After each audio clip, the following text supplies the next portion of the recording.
What's up, everybody? Welcome to a Thursday edition of Morning Cuppa Hockey presented by Bet365.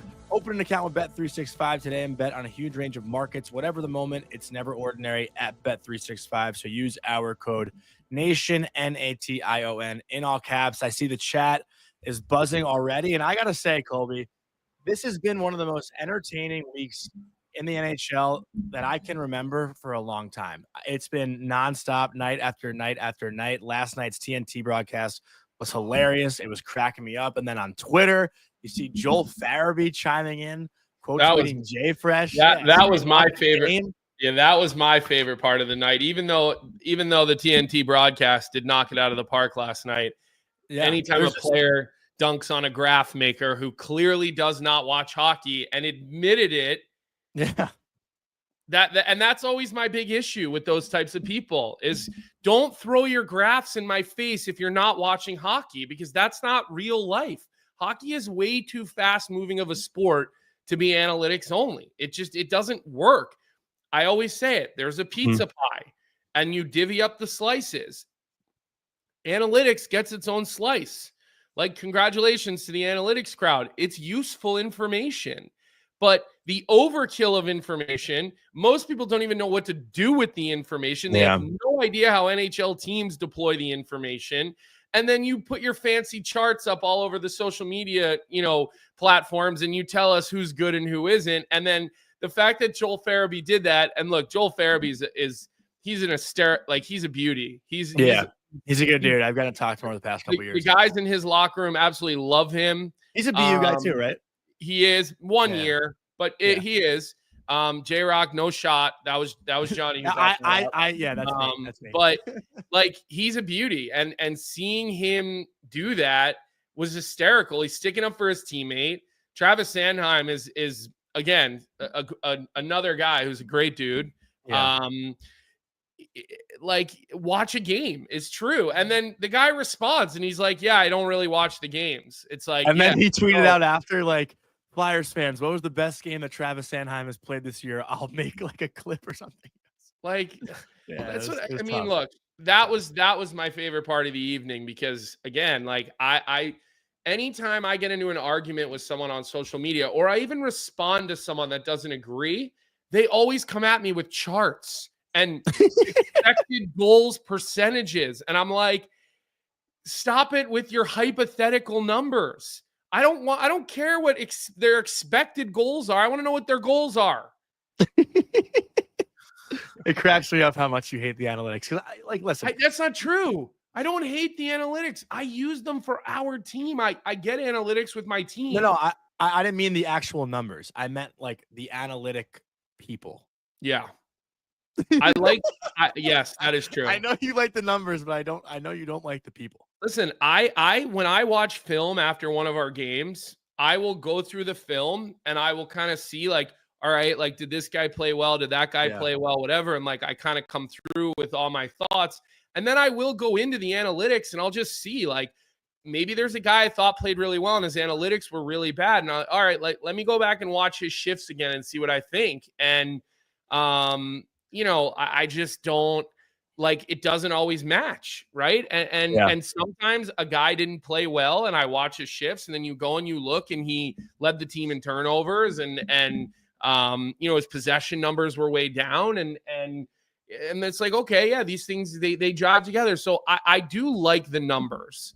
I think they're an important slice of the equation, but don't evaluate a player just based on their numbers, because it's bullshit. Yeah, whatever. Go ahead. It's been a while for the people listening and that love the movie references. All I've been thinking about for the last 2 minutes, biting my tongue, is saying that Colby wouldn't start Hatterberg at first. For anyone who gets that reference, I don't know if you even get that, Colby, but let's talk. I would have started Hatterberg at first. All right, he was a great story. All right. And he came through clutch when it mattered most at the end of the season. Let's talk about our sponsor, Proraso, before we move into our next topic. Wait, hold on. Let's throw Jeff's comment up from the chat on for everybody, and let's read it for those that are audio only. Because this is very much how I feel. And look, Brian Burke is a hockey god, basically, right? And he said, Brian Burke used to tell me the way his team work is identify with your eyes and then check the analytics and see if your eyes are lying to you and see if these things work together. And I think that's a very healthy approach. Like, and I do want to be clear. I don't want people, because I saw some chirps, and I know you guys are just chirping for fun, but like, I think numbers have a place, they just not the only place. So go ahead, John. So when my eyes say that Alexis Lafreniere is the best player in the NHL, and then you look at the -11, like, how do we balance that? Keep moving. That's all you keep saying is -11. But we got Proraso on the screen. Let's just talk about our friends at Proraso, the most complete choice for shaving and beard care, made in Italy since 1948. Proraso has been a staple of Italian culture and barbershops globally for 4 generations. So get 15% off at Proraso-USA.com with our promo code Hockey15 in all caps, Hockey15. And let's shift gears a little bit just to last night's NHL on TNT. And we rarely talk about the TNT broadcast. We've talked about, our favorite regional sports broadcasters, right? Like, we love watching the home feeds typically. But last night, the whole, what was it? Porge Paros.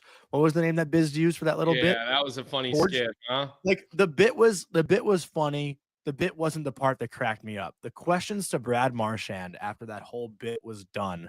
I have never watched a hockey studio broadcast and cackled like that in my entire life. When he said, when Biz said, you have 1 power play goal in 29 games and your team's power play is at 12%, what are you saving them for? I spit my drink out. I was crying. And you have to give a lot of credit to Brad Marchand as well, because not a lot of NHL players can play along like that. Marchand was about to go play a big game. Like, I know they're playing the Blackhawks, but Boston needs wins right now. And so many times you probably see a player like really try to focus up and answer the questions so seriously. But the way that Brad Marchand handled that, I just thought it was hilarious. And it shows that it's okay to show personality and then go play a game, because he ends up scoring 2 goals last night as well. I cannot get over how great the broadcast was last night. I have not been entertained like that in a long time. Listen, they did a good job, and you and I were kind of arguing a little bit before the show about how you thought they were too hard on Connor Bedard, and I said I just couldn't disagree more. I think that you get the guy that we've already crowned as like the next Connor McDavid, who's not having a good season. He just got left off of Team Canada. He probably played himself off of Team Canada, would sort of be my guess. That's what I mean. He even said that. He basically said that.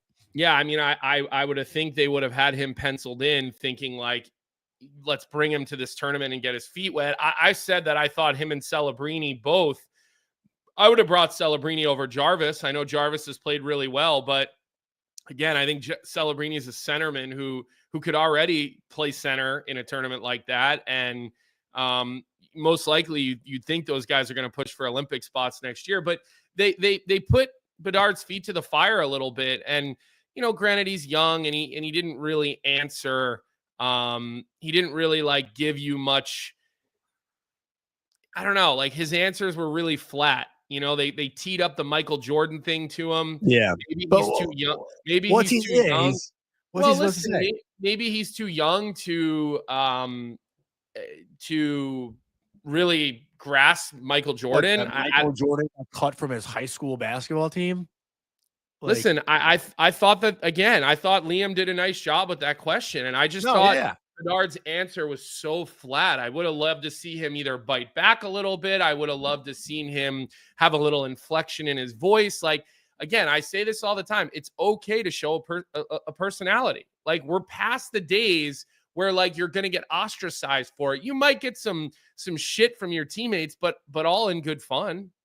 I just meant like the timing of that. Like, it's warm up right before a game, and you're asking about not making Team Canada, and then why you're struggling in the dot. Like, you're just putting negative thoughts into a player's mind right before he's. But Johnny, just because you fluff every player when you do your interviews after a game doesn't mean everybody else has to.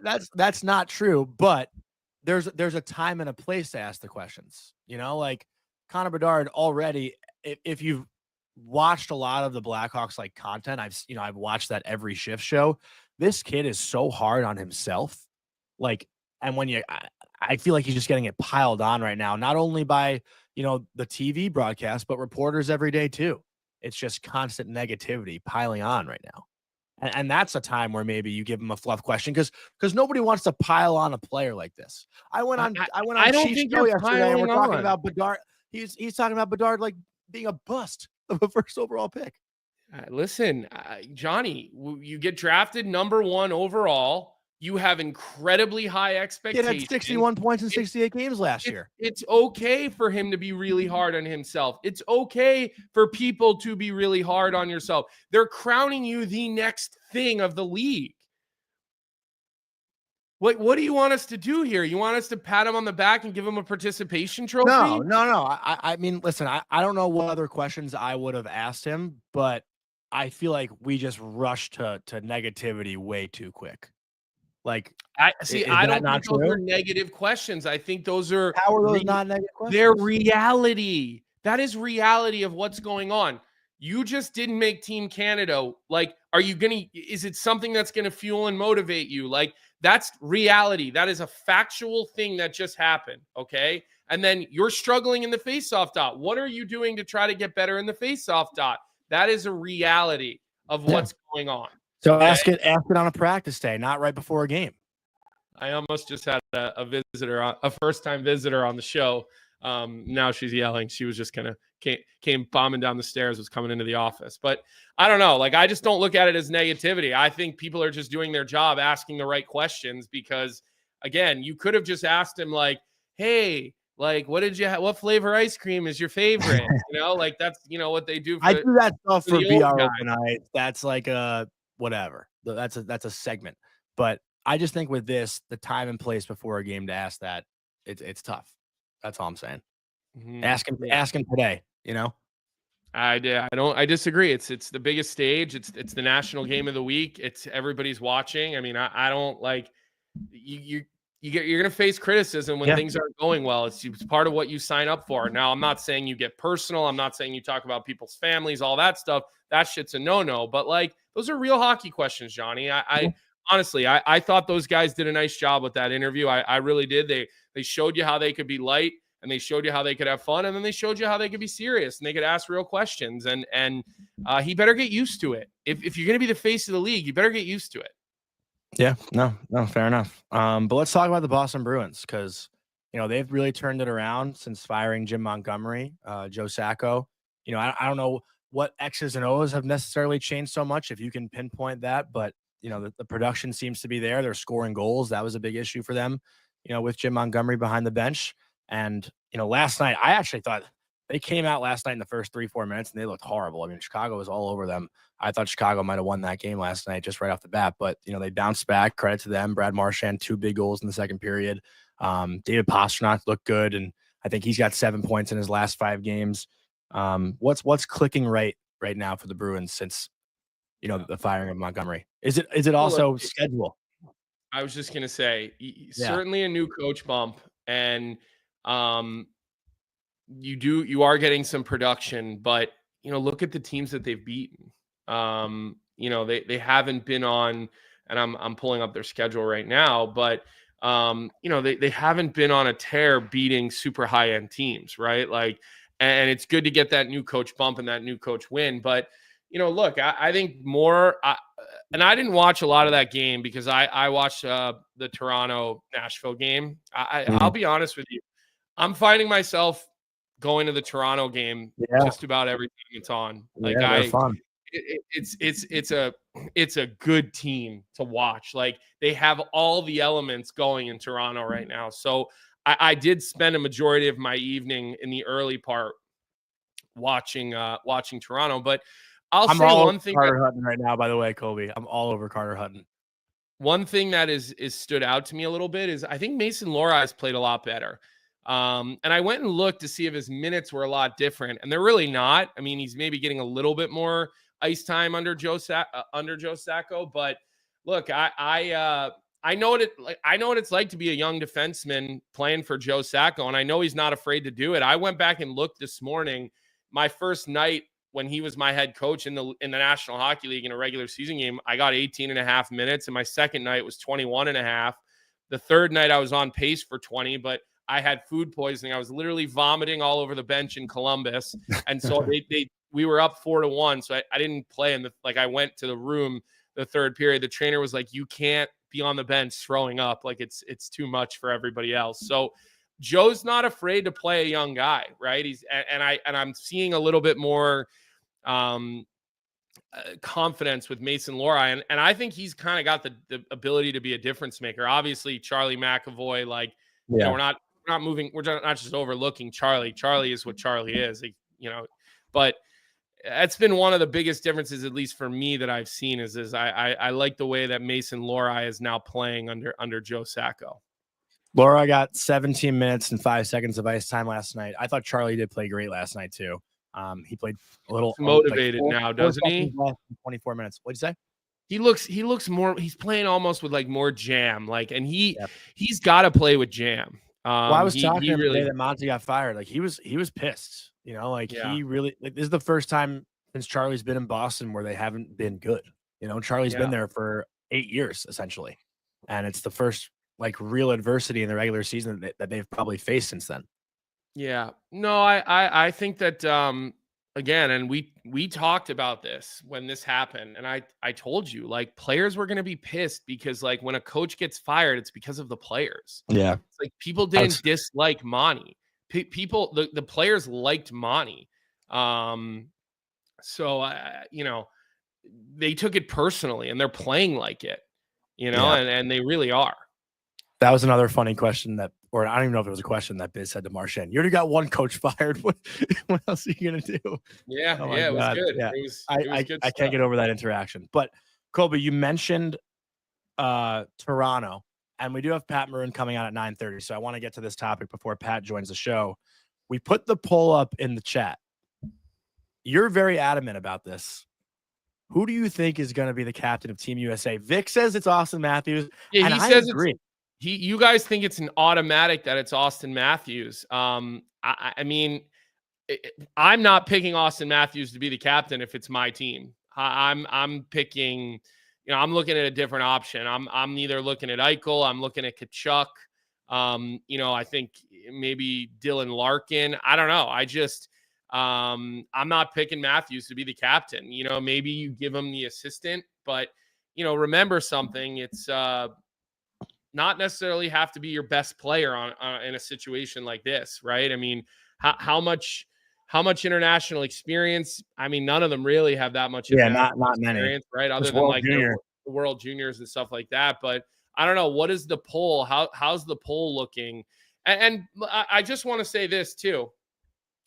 We've yet to see Austin Matthews look like regular season Austin Matthews on a long playoff run. We've yet to see him do it. We've seen Matthew Tkachuk and the wars he's willing to go through to win. We've seen Jack Eichel in his first year in Vegas, the wars he's willing to go through to win a Stanley Cup. And I think Jack Eichel might be the best player in the NHL right now. Right now, he might be. So right now the poll is at 40% Matthew Tkachuk, 39% Austin Matthews, 8% Jack Eichel, and 13% other. Yeah, okay. So but I'm seeing a lot of names in the chat. I just saw Brock. I mean, that's Ariel saying Brock Nelson, the Islander fan, obviously. I think I saw Zach Werenski's name, Gensel's name. Yeah, it looks like Matthew Tkachuk. I'm looking at the chat right now. You see a lot of people. I've seen a couple people have thrown Slavin in there and Brock Nelson. I really don't know anything other than about the player, Jacob Slavin. So I can't really necessarily comment. And then obviously our resident Leafs fan Sharma is sending me to right to the drug pipe or whatever you're smoking, because we know he thinks it should be Matthews. But I don't know. I think who's gonna drag you into a war against Canada and honestly against Sweden and Finland are gonna be tough. Who's doing that? Is it really gonna be Matthews? No, it's gonna be Tkachuk. Well, look how good the Leafs are doing since Matthews got the C. You don't think that's the coincidence?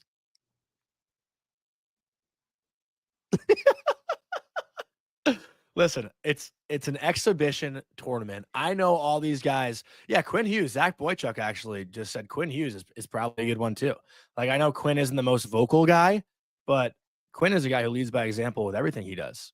That's Yeah, I not a mean, bad option either. I think you need I think you need someone who's vocal, Mhm. and I think you need someone that's like putting their chin into the fight when you play against Canada. And again, we're making a big deal out of this US versus Canada like war we're about to see or whatever, but like I mean the other rosters are pretty I think stacked. Sweden might win. Sweden's roster is like Sweden's D and stacked. yeah. You know, so but that's my question. Like, who's dragging you in? Like Jeff Merrick was talking about the 96 World Cup, right? And who's gonna drag you into those types of games and those types of battles as we put Team Sweden's roster on the board, and you could see they've got Willie Nylander listed as the 13th forward. No, I'm just kidding. These aren't actual lines. They just put these put these groups out together in this way. I mean, they did leave the young guys off, right? Like I thought maybe Team Sweden, maybe Zetterlund, maybe Eklund gets an opportunity, but they went with sort of the more veteran group, which you can't blame them.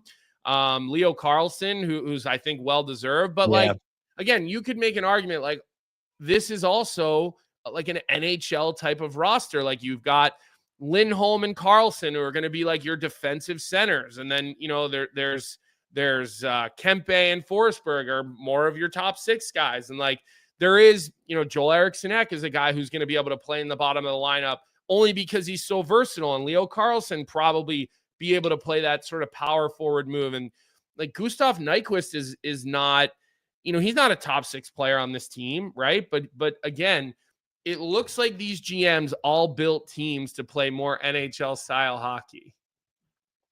Yeah, no, I agree. And, part of me hates that. Part of me likes it because, I feel like we got to talk about some snubs, right? And I still can't believe that Tage Thompson was left off Team USA. Like I really cannot believe it. Like the size, the strength, he's a good skater. He can score. Plus the forwards only have 2 right-handed shots in the entire group of forwards. Like I know that's not like the biggest detail, but that's something that's a little bit needed. Like you need a little bit of balance with righties and lefties. And Tage Thompson, the year he's had this year, I know he missed a couple games, but 13 goals in 20 games. He had a tough year last year. A couple years ago, he puts up, north of 40 goals. Like, all this guy does is score goals, and he's got the size. And, I feel like they did a bad job not putting him on this roster. Okay, so fair. Who are you taking off? Who would I take off? I would take off Kreider, and I say that as a Ranger fan. But now you're talking about a center. You're talking about a center and a winger. Kreider is obviously not a center. Yeah. Tage is a center. Is Tage Thompson a guy who's going to go stand in front of the net on the power play and take a beating? You don't need that when you got Brady Tkachuk, Matthew Tkachuk, Vinny Trocheck could do that. Like I know Kreider is the best at it. I'm not taking that away from Chris Kreider, but every other aspect of the game, like I think Tage just is more well-rounded. Like I really do think that. I think when you play 5-on-5, like I don't think they're going to have Kreider killing penalties on this team. Right. How about I see Ariel in the chat says Clayton Keller definitely snubbed. He's so underrated. Should be there over Trocheck. Look, again, Vinny's he's a different breed though. I disagree with you, Ariel, and I'll tell you why. Vinny Trocheck can play on your fourth line down the middle. Vinny Trocheck can kill penalties. Vinny Trocheck can do, can play a grind game. Clayton Keller is a all the skill in the world, but I don't know. I mean, listen, if you're putting it together like an all-star team, Clayton Keller's there, right? But you're not doing that, and I just think that's why Vinny Trocheck is on this team. I think his versatility makes him kind of a lock for this team and probably for the Olympics. I mean, honestly, like because you can use him anywhere, and not to mention, he could be your 13th forward and probably be okay with that. Not every guy can be your 13th forward. I don't remember. Maybe we were talking about that with Jeff when we talked about Team Canada. I don't remember, but you know what? It was Carter Hutton when we were talking about the goaltending. Not everybody can be a third goalie. Not everybody can be a 7th defenseman or a 13th forward. Like you have to have guys that are willing to go and eat those roles. And we actually didn't mention Colby was Jonathan Quick, like, to be the third goalie with how he's played. I know you have Swayman, Hellebuck, and Ottinger. Like, those are probably the three but I think best if you're doing goalies. that, Stolarz is out. If you're going to go off the board from these three, and then obviously Thatcher Demko, one of the best American goalies of all time. I understand that, but I don't know. Like, if you're talking about a guy who's used to not playing right now, who's Stolarz is playing better than Jonathan Quick. I mean, he's playing on a better team. He's played more. Like, I would where Carter Hutton was able to sort of convince me to see it his way on that. I don't think the Quick thing sits with me very much. But look, there's no Clayton Keller. Let's talk Cole Caulfield. Like, you can't have all of the same player on this team. No, I agree. Tage, I think more than Cole, just because of Tage's, physical aspect. Look, admittedly, I don't watch a lot of Buffalo, man. I really don't. They've not given me a reason to watch them for quite some time. It doesn't mean I never watch, but I don't watch Tage continuously. So I'm not going to really dive too deep into that one. I'm going to leave that to you. Yeah. But I just want to address a comment too from Salvatore Lani. Quick is too old. His time has passed. Like, we're saying for the third goalie, like, he's not going to play or not going to start, 1 or 2 games. Maybe he'll come in, if God forbid one of the goalies gets pulled or something, but just to have his presence there on the team. This is a guy that won 3 Stanley Cups, has played in the Olympics, and is one of the best American goalies of all time. Just to have him in your locker room and to have him wearing the sweater on the bench is something that's different than, throwing Jeremy Swayman or Jake Ottinger as a third string goalie. That's all we're saying. It's not like it's. But let me ask you this: are you bringing Quick to the Olympics next year? Well, I mean, listen, I think he's played good enough this year as a backup goalie to be a third string goalie for Team USA. That's what I'm saying. If he does the same thing next year, then yeah, sure. Right, but remember something. You probably with how he's played, and for that role, I think he's earned a third string goalie for Team USA. I think he's earned that role.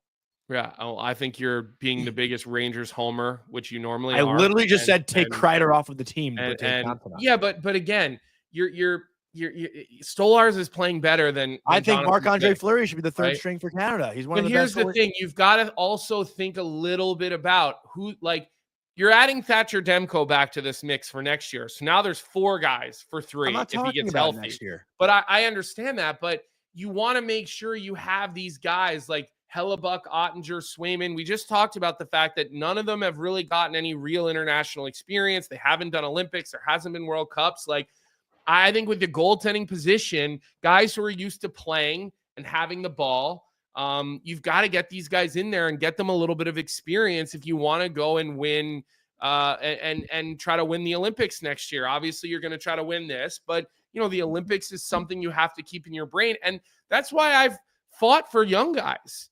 Like, I have fought for certain guys. And I think in some instances, there were misses on some of these rosters with opportunities to give it to guys that you want to give them a little bit of a taste to get them ready for the Olympics next year. I think that's a little bit of a miss. And it looks like all 4 GMs took that route.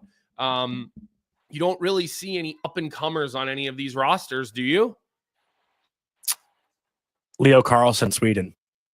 Yeah, I don't know, though. Like, I think he deserved to make the team the way he plays. I agree, but, like, I think he's still, like, the up-and-comer, That's the first name I could think of when I think up-and-comer. Yeah, maybe Jarvis, although I don't – like, is Jarvis really an up-and-comer at this point? Like, no. Honestly, I would take I'd rather have Celebrini than Jarvis. I would have. I mean, obviously, I think he's a better player, and he's going to be a better player, and he's going to be on the team next year. So, it's interesting. What's the poll at? Can you see the poll? I'm laughing at Singsy, by the way. Singsy goes, how does Pat Maroon not make Team Canada? And I just wrote, because he's American. Who will be the okay, right now it's at 42% for Matthew Tkachuk, 37% for Austin Matthews, 9% for Jack Eichel, and 13% for other. We can also ask Pat who he thinks. Like, Pat knows these players probably better than we do, right? Like, Pat could probably tell you who he thinks will be the captain. Mm-hmm. Yeah, we certainly can ask him about it. Wait, Stacey, did you not know that Pat was American? No, I think he's just messing with you. Is he? So let me ask you this. I want to talk about the Team USA defensive group. Yeah. It is interesting how the Vegas Golden Knights top 3 defensemen are all playing in this tournament for you got Pietrangelo and Theodore, and then you have Hanifin on Team USA. What do you think the pairs are going to look like? Because Frank Saravalli posted a projected lines from DFO, and I don't really agree with his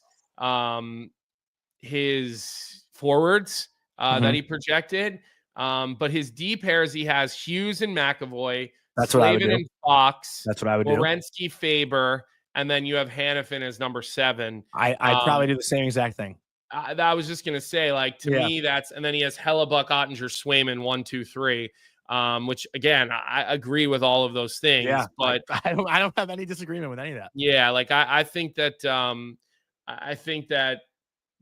yeah, I mean, you look at that group and you kind of have an offensive, stud with somebody who can play and defend hard. I mean, top pair of Hughes McAvoy could be ridiculous.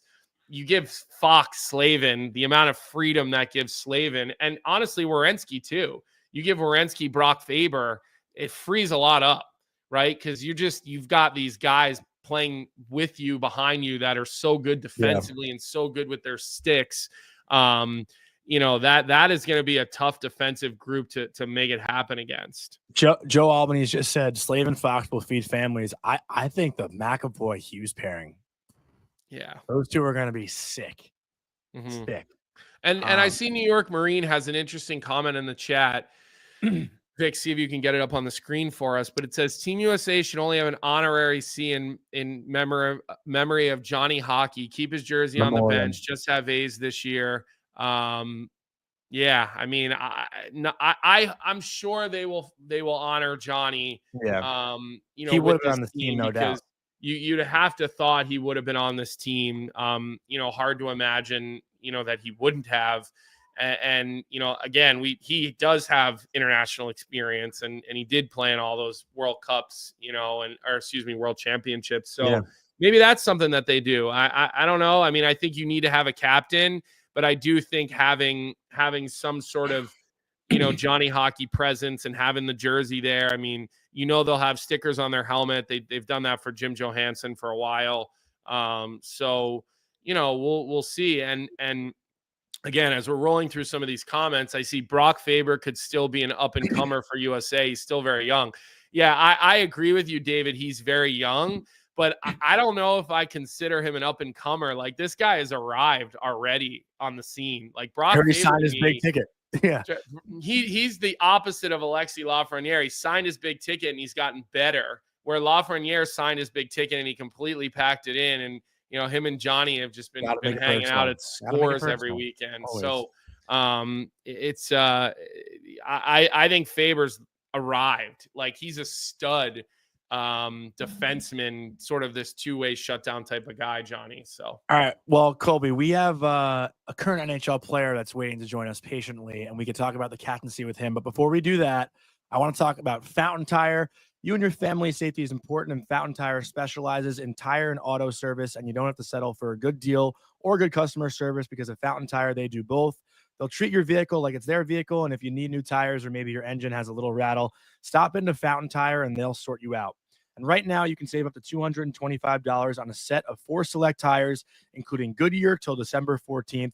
Plus, save $50 or more on any service of $150 with some restrictions applying. Stop into Fountain Tire or make an appointment. Check out fountaintire.com. Let's bring on our friend Pat Maroon. And Pat, I don't know if you know the USA Four Nations roster by heart, but we've been arguing about who the captain will be this morning. And I'm curious to hear your thoughts on who you think will wear the C for Team USA for that tournament. Right now, Colby and I have talked about Austin Matthews, Jack Eichel, Matthew and Brady Tkachuk, and then the rest is up for grabs. But who would you give the C to for that team? Oh geez, I don't know. I would say either. I mean, you can pick so many players. But I think obviously I think either Kreider, he's a veteran kind of player. But yeah, you can look at Eichel, Austin Matthews, and Matthew or Brady. I mean, those are. I mean, obviously Jack was a captain in Buffalo. He's an assistant captain in Vegas. Matthews is the captain in Toronto, and Brady's the captain in Ottawa, and Matthews the assistant in Florida. But you can go down the line, but I mean, it's going to be hard. I mean, I don't know who you're going to pick, but I would go with the guy with a lot of experience and guy that maybe's won before. Well, So let me give you because I said Matthew Tkachuk would I said Eichel or Tkachuk, and then I kind of leaned more into Tkachuk, and what made me sort of think about that is we were talking about the 96 World Cup on the show yesterday, and how ferocious those games were, especially those USA Canada games, and like who's dragging you into a dogfight like that because Vic, and Johnny were like, it's going to be Austin Matthews. And I said, I don't think so, because I could see Tkachuk being more of the guy to like stick his chin out and drag you into those games against Canada that could, they could be games that are ugly and physical and those sort of war type of games that we're all kind of hoping to see. So that was kind of my thought on it. And then I brought up the whole Eichel as one, Tkachuk as one. They've seen what it takes to win when it gets really hard. And that's kind of why I was leaning more into those two guys. But I was getting outvoted by my co-host and our producer. And on top of that, Pat, Johnny said Kreider shouldn't even be on the team. So I think Tage Thompson should. He thinks that Thompson should have been on the team over Kreider. So there is some discourse today. Yeah, I mean, there's a lot of people that was kind of shocked. Clayton Keller, obviously, I want to see another St. Louis kid on that team. I thought for sure he would be in there in the mix a little bit, but I guess they went more with veterans. They wanted maybe a veteran team a little bit, even though those seems like still like a younger team. But Colby, back to your point, yeah, I think with the Tkachuk brothers, I think you can either give it to one of them, because I agree with you. They're going to bring guys into the fight. They're going to stir the pot. They're going to play the right way. They're going to play heavy. They do all the tangibles that, every coach's, dream. They'll do anything for their teammates. They're pest out on the ice.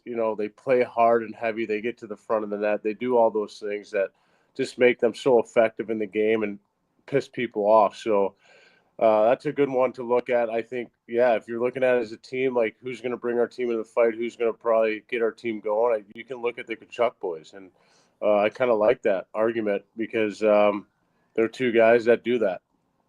Yeah, but Matthews is the man. Johnny, I know, but you can't look at that's my argument. But listen, we're not in the room. We don't know them, so we don't know what kind of leaders they are and who they are as a person, right? So I think you can look at as Matthews. Yeah, he's an elite player. He can lead on the ice. He can change the dynamic of a game in a second.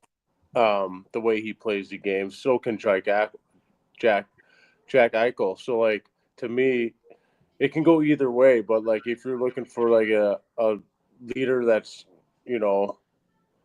loud and effective and can bring guys in the fight, I mean, I can argue with Colby and be like, he's kind of nailed it on the head a little bit, because like those guys will do that. So but like Matthews and Eichel have been leaders before. They've been captains before. Now Matthews is a new captain, but you look at that and you can say, they do things on the ice that a lot of people can't, and they can change a game in a millisecond. So like, we don't know who they are as persons. Obviously, none of them on that roster, therefore, but I mean, it can go either way.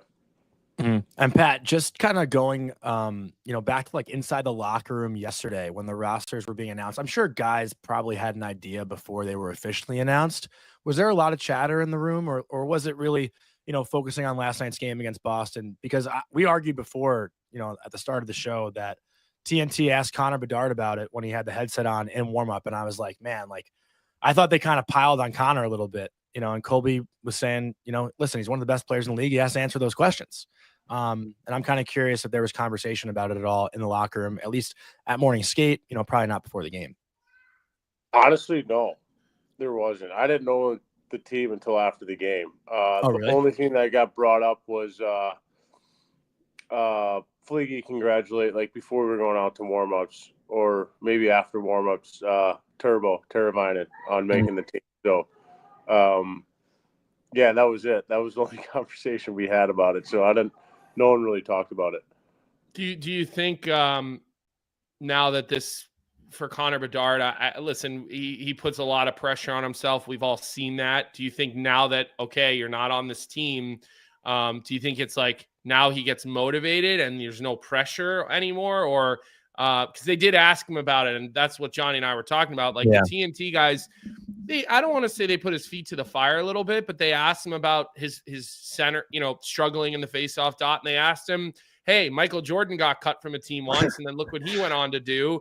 Are you feeling the same way or whatever? And look, he's a very, very polished kid. He gives those very, very sort of polished, politically correct answers. And I don't know, do you think this could, at least maybe it's a little bit of a blessing for him, or am I just even completely off the chart here with my question? No, listen, like, people go through slumps, people struggle throughout the year. Just second year. I mean, listen, like, he's playing in the best league in the world. I mean, it's a hard game. He's playing against the best of the best that shut down the best players every single night. He's playing against the best D. I think we forget, especially on the road a little bit. On the road, it's going to be a little tougher. At home, maybe we can get away from his matchup. So, listen, Connor probably wanted to make that Team Canada team. Absolutely. That was his end goal, is to go and play for that Four Nations team and have the opportunity to be around with some of the best players in the world and get to be in that situation. Unfortunately, it's not the end of the world for him. He's still 20 years old or 19 years old. Yeah, I didn't think he's 20 yet.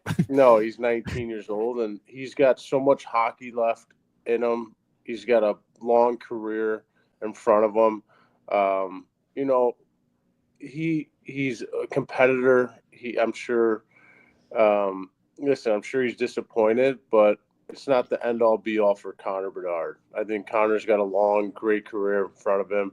He's a heck of a player, even better person. So, he can take this as motivation and be pissed off. But listen, we got to all give him credit, man. He's playing against the best of the best every single night. So, it's obviously not going his way this year, but I'm a firm believer that it's going to bounce back for him, and he's going to come back and get better and stronger. And, we still got a lot of hockey left. We got 58-plus games left, so it's time for him to kind of, keep pushing and battle through what he's going through right now. And sometimes when you hit out a little adversity, that's sometimes the best, because when you hit it, it's how you come out of it and how you respond and how you get through it. And then you can talk to yourself, like, man, remember that year I was struggling and I finally came out of it? Like, these are the moments right here where kids shine and kids grow as a player and kids grow as a human. So I'm looking forward for Connor just to, finish a strong year. He's going to bounce back this year. I know he is. He's going to have a breakout game that's going to, flood him to, where he needs to be. But, he's 19 years old. He's got a long career in front of him, and I'm just looking forward to it. He's young enough to play in the World Juniors this year. Just to throw that out there. He is age eligible for the World Juniors, just to put it all in a little bit of perspective to go along with what Pat was saying there, Jonny. But tell those things to Chief at Barstool. He was going to cry yesterday when you did his show, right? Jonny did Barstool Chief crying yesterday. I did his show yesterday, and he was crying about Connor. How excited are you that how many Rangers players made it? 2? Hey, Pat, I'm saying take them off and put Tage and Cole Caulfield on there. Vinny, I'm happy about. You don't have Clayton Keller in there? That's kind of crazy. No, Clayton Keller too. Yeah, he's nasty. I mean, I played against Keller in college. Listen, Keller, Caulfield. I mean, look, when you put together these teams, there's going to be really good players who don't make it because they're looking at guys and they're like, okay, like where can they fit? If we have this, where can they fit? Can't have an Instagram hockey team, right, Colby? Yeah, no, I'm not going I think there. honestly too, Ryan McDonough was kind of a shock to me. I think you put it, if you're going a veteran way, it's a guy that's won before. He's a leader. He's been on he's been on Olympics. He's been on, these teams that been a part of so many, accomplishments. That's kind of a shock to me. Yeah. I think. But who are you taking off then? Because I'm as big a like I love Mac. I know we go way back to young. I think you take out Slavin. Okay. Really? Wow. I would take Hannafin out before I took Slavin out. Hannafin. Yeah, that's where I would go. I don't know who's on the team. I'm thinking of like if they're going a veteran way. I'll read you the decor. There you go. It's Hughes, McAvoy, Slavin, Fox, Werenski, Faber, Hannafin. Yeah, I mean, it's a good decor. They're all good. Yeah. I mean, they're a good decor. But kind of all the kind of same. Hannafin offensive, Fox offensive, Quinn's offensive. Zach's offensive. Werenski, yeah. Like, Werenski's off. Like, where are you putting these guys? Like, what's Fox and Brock are righties, lefty, righty, lefty. So yeah. Listen, I'm a huge Mac guy. I just. How about John Carlson? I mean, he's another name that doesn't make the team. Who's still John Carlson doesn't make the team. Yeah, that's what I'm saying. Like you have to leave stars off. Like there's only so many spots. Yeah, I mean, I don't know. I just think listen, that's why they're the GMs and that's why they make the call. So we'll find out. If they lay an egg, then we can all sit here and second guess. What are we doing?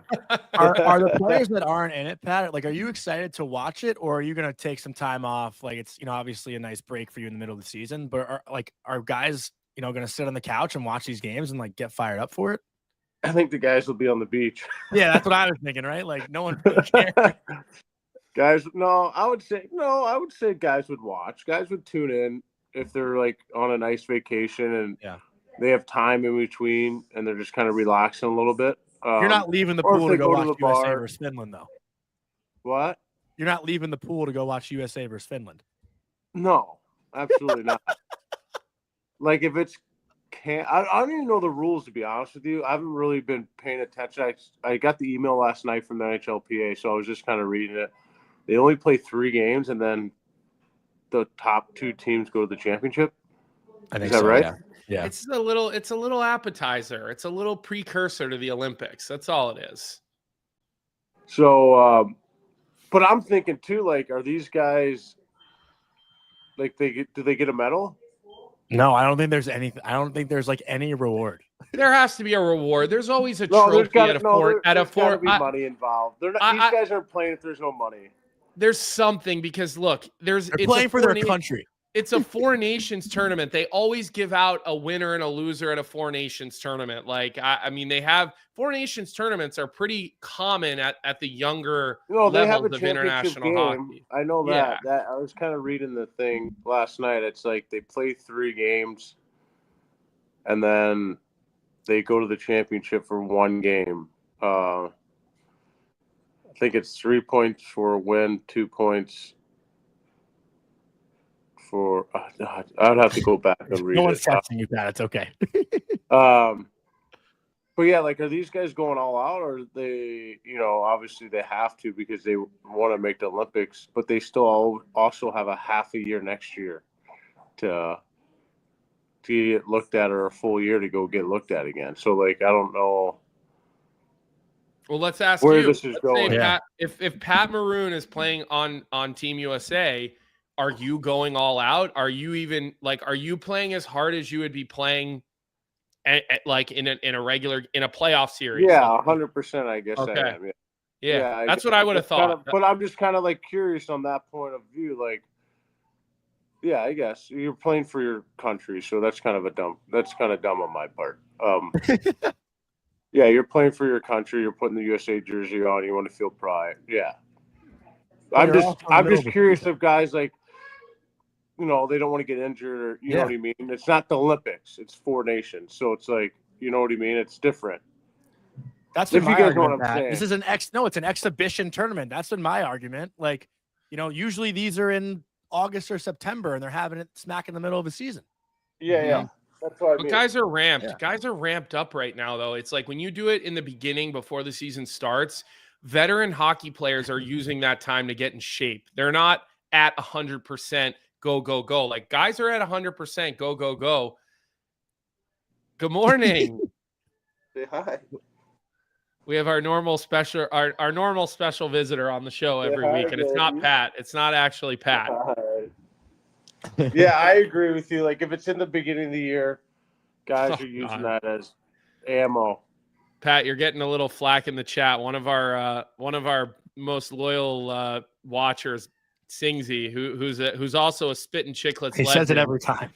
Oh, he does. Bedard looks so cute on Pat. Like, you know, you got your little child in your arms. He's chirping a little bit. It's all love, though. It's all love. Yeah. You know?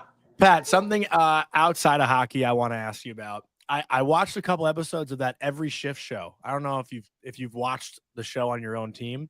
A pretty cool like behind the scenes show on the Blackhawks. I'm assuming you know what that is, right? The YouTube show.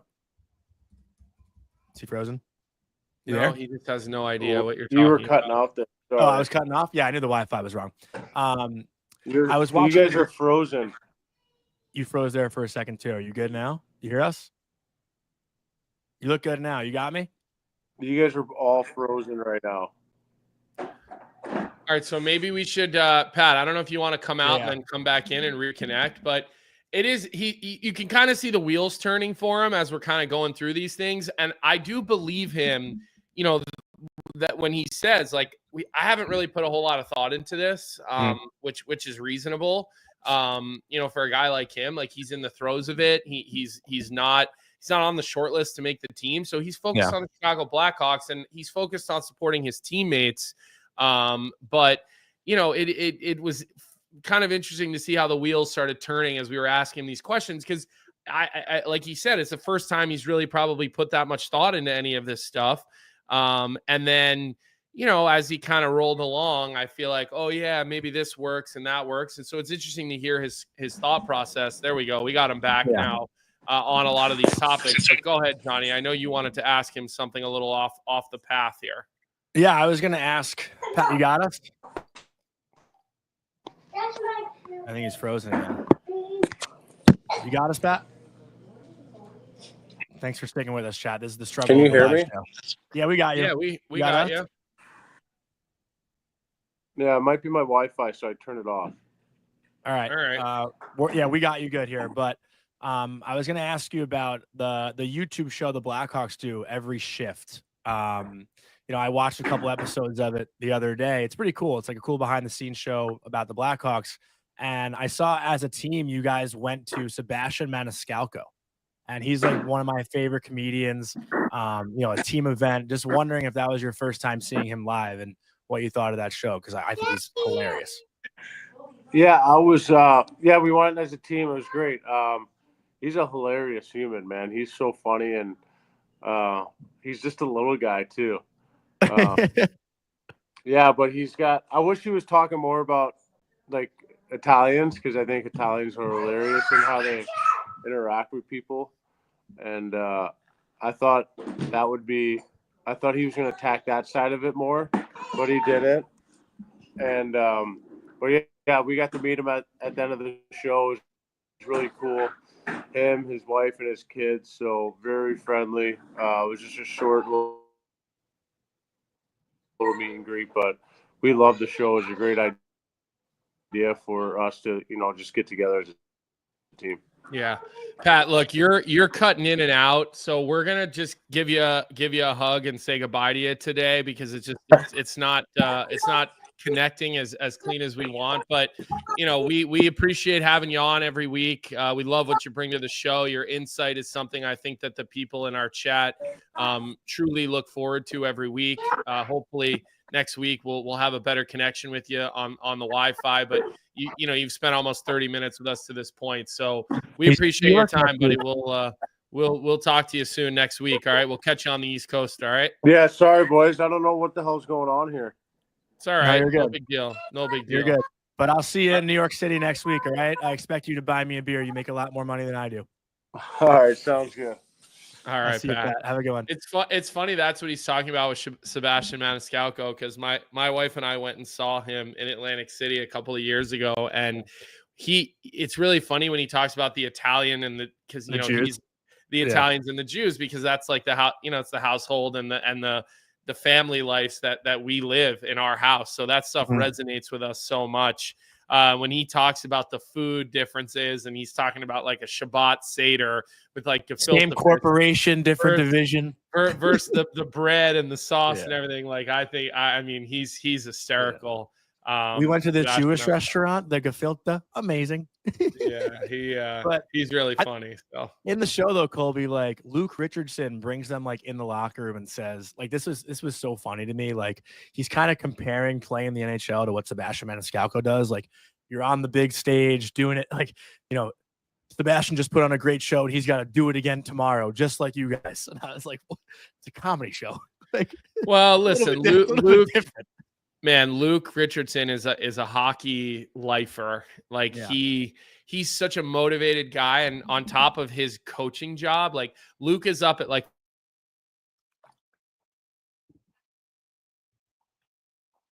Oh, what's going on with the Wi-Fi today? Now Colby's gone. It might have been Colby's Wi-Fi over Pat's Vic. I don't know what's going on today, but I guess we're in the middle of talking about Sebastian Maniscalco, and now I have to do a little monologue myself. Unless Colby comes back in, I don't know what's going on here. But I guess while I'm solo, I'll just transition into our next topic while Colby comes back. We'll get him back here in a second. But this week's OutWest Worst Team of the Week, I'll let you guys guess it in the chat while I do the read here. Guys, the holiday shopping season is in full swing, and if you're on the hunt for the perfect gift, give the gift of OutWest. Right now, we're running our early bird Black Friday sale with 25% off site-wide. Polos, hoodies, hats, women's styles, it's all there. Trade the dreaded department store lines for the convenience of OutwestGolf.com. We'll ship it all to you right now so you can knock out your holiday shopping list from the couch. This season, give the people what they want. Give OutWest. Remember, our code is CUPPA, Cuppa in all caps. And I think we're going to need a Wi-Fi sponsor as well after this show today. I don't know what's going on, but I'm going to give you guys a second here in the chat. Put your guesses in. Who do you think the worst team of the week is this week? To me, it feels pretty obvious. Last week, for those who don't remember, it was the New York Rangers. But this week, I see someone said it before. Yeah, Mr. Mike 95. It's Buffalo. And it is the Buffalo Sabres. They went on their West Coast trip. They won 3 games in a row. They beat LA. They beat Anaheim. They beat San Jose. And then they come back home for 3 out of 4. And they lose 4 straight games. They lost to Minnesota 1-0 on home ice, then to Vancouver in overtime 4-3. Then they go to the Islanders and get shut out 3-0. And then we all know what happened the other night. They blow a 4-0 lead at home against the Colorado Avalanche, which was the most Buffalo Sabres and the most Colorado Avalanche game of all time. Liam McHugh had that tweet, so I want to credit him. I mean, it was beyond accurate. But if you're a Buffalo Sabres fan right now, like I was talking to Chief at Barstool. I went on his show yesterday. It airs tomorrow. And he was complaining about how bad the Blackhawks have been for the last 10 years. And I was complaining the other day about how bad the Rangers have been for 7 games. You got to look at the Buffalo Sabres fans and be like, you know what? The team I root for, it ain't all that bad. Because what's going on in Buffalo is just absurd. And I don't know what the answer is. I don't know what they can do. I don't know if they can trade guys off. Like, who are they really gonna look at to bring into the Sabres and save them? Because right now, like, who's gonna want to go play there as a free agent? Like, the last guy that did that was Taylor Hall, right? Taylor Hall signed there as a free agent, and I think in that same season got traded. It's pretty nuts to see what's going on in Buffalo. And I think Kobe's still trying to figure it out, but Kevin Adams, his time might be up. Like, Lindy Ruff, obviously, is in his first year as the coach behind the bench, but what is the answer there? It's really tough to see what's going on in Buffalo. And I feel bad because I have a lot of friends who are Sabres fans, and I just see them, losing their shit every single day. So I don't know what the answer is for Buffalo. And I'm not sure if Colby's coming back here, Vic. If we have an answer, I'm going to look at my texts right now just to see what we got going on here. Colby might be done for the day. He might not be returning to a Wi-Fi injury, but I guess I'll move into our bet of the night as well. Last night's tough. Had the under first period in Blackhawks Chicago. Blackhawks score like 2 minutes in, and right from there, you're sweating that one out. That's the worst part of the first period under bets, is when there's an early goal in the first 3 minutes, and then you're stuck there just, biting your nails, watching the TV so closely, trying to, pray for every shot on goal to not go in. But tonight, we're actually going to go with the Montreal Canadiens. They are home tonight, taking on the Nashville Predators, who lost last night in Toronto.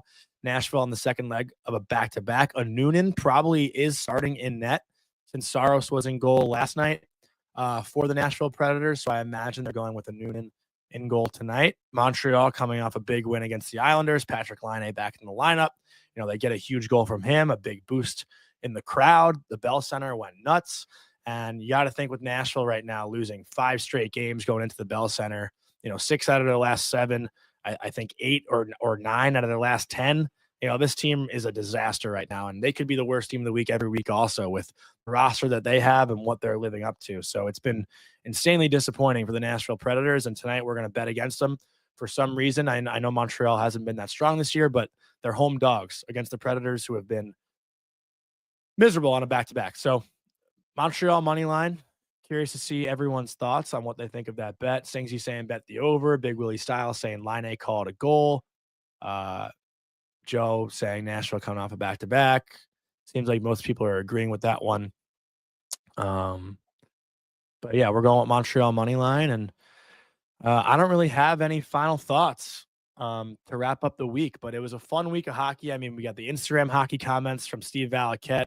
That whole thing with Jack Hughes was incredible entertainment. Then we have Biz and Brad Marchand last night in NHL on TNT, even more entertainment. And we have a lot of games in store for us tonight. So God only knows what will happen in tonight's games that we'll be able to talk about on Monday. But with that said, hope everyone has a great weekend. Sorry that you had to listen to just me wrap it up, although it's kind of weird being on the show and not getting cut off by Colby every 30 seconds. So I'll chirp him while he can't say anything.